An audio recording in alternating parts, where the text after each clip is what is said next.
एउटा नयाँ चाहिँ दोहा लिएर आएको छु।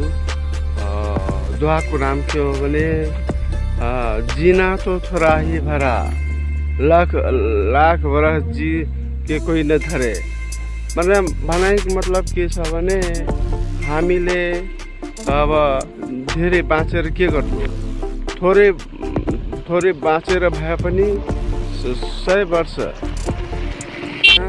त्यो काम अब तपाईँको 30 वर्ष 40 वर्षमा गरेर जानुभयो भने तपाईँको चाहिँ इतिहासले तपाईँको याद राख्ने छ।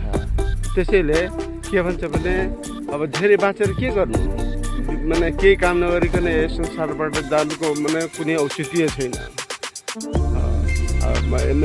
यो दोहाको अर्थ यही हो कि मतलब थोरै बाँचे पनि 100 वर्षमा काम गर्न नसक्ने काम थोरै वर्षमा काम गरेर जानुपर्छ। सच्चा है।